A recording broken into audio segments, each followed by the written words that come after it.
Ciao a tutti, oggi facciamo un video molto chiacchiereggiante, ma che possa aiutarvi a capire, guardando le feci del vostro cane, se c'è un problema, se è tutto ok, oppure se è meglio magari chiamare il vostro medico veterinario per far vedere il cane, per capire perché le feci del vostro cane non sono come dovrebbero essere. Quindi farò un video dove cercherò di spiegarvi un attimo come devono essere le feci e poi i vari cambiamenti, cosa potrebbe essere, cosa potrebbe non essere, in modo tale che abbiate un'idea chiara. Oggi parliamo di feci, parliamo di, di, di materiale fecale.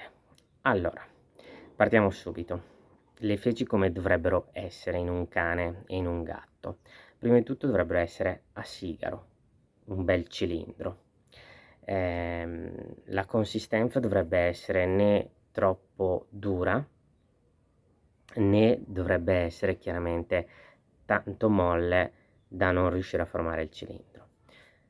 Per spiegarci, se la forma è a sigaro, tendenzialmente la consistenza, anche se è molle, è abbastanza corretta, perché fondamentalmente vuol dire che la forma è corretta e quindi la consistenza è giusta. Poi può essere leggerissimamente più morbida, però se invece è troppo morbida, chiaramente non riesce neanche a formare il sigaro, diciamo, il cilindro.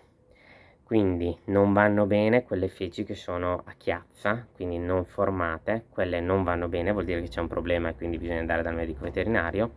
Non vanno neanche esageratamente bene quelle feci che sono esageratamente dure, soprattutto nel gatto. Se sono magari piccole palline, quelle non vanno esageratamente bene, perché probabilmente potrebbe predisporlo poi a stipsi o a problemi più gravi, oppure magari c'è sotto un problema più grave, quindi il gatto fa fatica o il cane fa fatica a defecare, quindi le feci sono più, quindi anche in quello, anche quando avete questo tipo di consistenza molto dura e piccoli pezzettini, andrebbe comunque valutato un attimo tutto il discorso per capire se è un problema alimentare o se c'è sotto qualche altra problematica. Le feci di solito che cosa sono? Sono il risultato ovviamente della digestione che avviene attraverso lo stomaco e il primo tratto dell'intestino, e poi fondamentalmente dall'assorbimento dell'acqua che avviene alla fine del ciclo, diciamo, dell'apparato digerente, quindi l'ultima parte dell'intestino che assorbe l'acqua e quindi si forma questo materiale fecale che, ripeto, dovrebbe essere cilindrico. Inoltre abbiamo due organi che sono il fegato e il pancreas, che intervengono nella digestione, eliminando i loro secreti all'inizio, diciamo, del primo tratto intestinale, subito dopo lo stomaco, che aiutano chiaramente ad assimilare le varie sostanze, trasformare le varie sostanze, e che anche queste fondamentalmente, questi organi, possiamo avere un'indicazione guardando le feci. Nel senso che oltre all'apparato digerente, quindi l'intestino, dalle feci possiamo capire anche tante cose sul fegato e sul pancreas. E qui parliamo di colorazione. La colorazione delle feci dovrebbe essere quel marrone, diciamo marrone scuro, non devono essere nere. Poi andremo a parlare delle varie colorazioni, cosa può essere, non devono essere nere ma devono essere un marrone scuro. Più il colore delle feci diventa chiaro, più chiaramente ci possono essere delle problematiche sia a livello intestinale ma anche a livello epatico o pancreatico. Partiamo dalla colorazione nerastra. La colorazione nerastra delle feci ci fa presupporre che esiste una digestione di sangue o a livello di stomaco o a livello del primo tratto intestinale. Difficilmente abbiamo feci nere se abbiamo perdite di sangue nel tratto terminale dell'intestino, perché lì avremo un sangue invece rosso normale, sangue. Invece quando è digerito è la prima parte, quindi stomaco e intestino. Quindi se abbiamo delle feci nerastre pensiamo subito a qualche emorragia che può esserci a livello di stomaco, a livello di intestino, quindi neoplasie, parassiti, per esempio ci sono dei parassiti come gli ancilostomi che potrebbero, che sono degli ematofagi, cioè si nutrono di sangue a livello intestinale, quindi creare delle piccole emorragie. Potrebbero esserci delle coagulopatie o potrebbe aver ingerito l'animale del veleno per topi, quindi esserci essendo che i veleni per topi nella maggior parte dei casi sono degli anticoagulanti, e essendo che nell'intestino delle microemorragie ci sono, che di solito non creano problemi, in caso l'animale ingerisse un anticoagulante, queste microemorragie continuano chiaramente a liberare sangue, quindi avremo le feci nere. Quindi le feci nere sono un elemento molto molto importante, quindi se avete il cane che fa le feci nere, immediatamente visita il veterinario, perché potrebbe essere un'urgenza, e quindi verificare subito qual è il problema.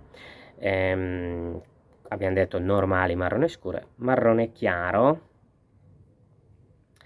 Allora, se non sono esageratamente marrone chiaro chiaro, quasi giallo, potrebbe anche essere legato un po' all'alimentazione, ma tendenzialmente la colorazione delle feci è legata alla bile, quindi se il fegato funziona bene, non abbiamo problemi legati alla bile, tendenzialmente dovrebbe essere un marrone scuro. La bile potrebbe aumentare non solo per problemi del fegato, ma potrebbe aumentare anche per esempio delle anemie, e quindi c'è un'iperproduzione di bilirubina, e quindi potremmo avere un marrone più acceso di solito.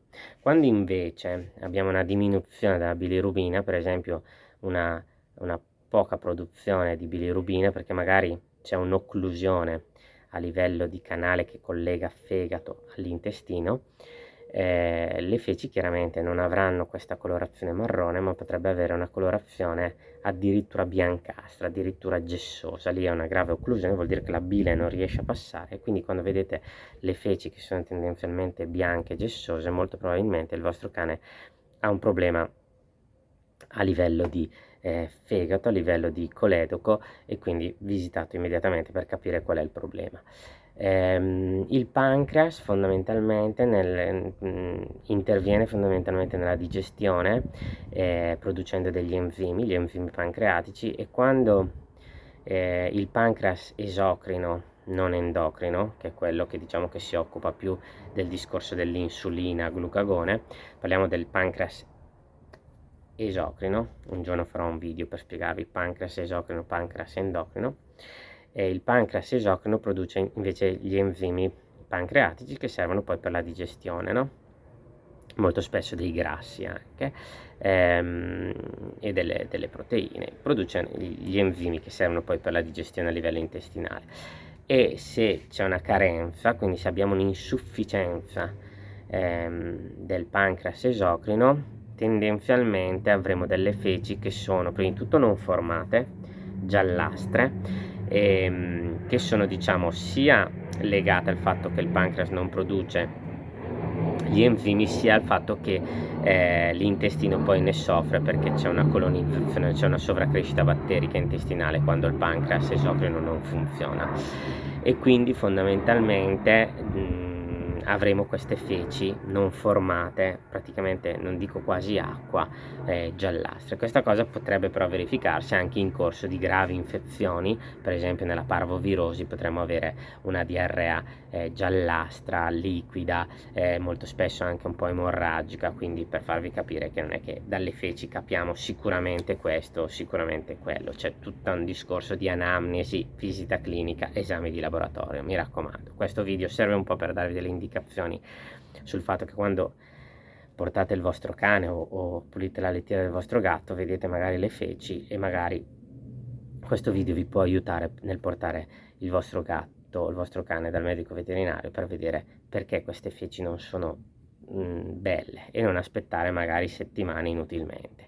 Ripeto, le feci dovrebbero essere cilindro, consistenza né troppo dura né ovviamente che si sfaldi, ripeto, se già è a cilindro e nel prenderla si sfalda, tecnicamente non è male, perché vuol dire che comunque è riuscito a formare il cilindro, quindi non è magari perfettissima, però non è patologico.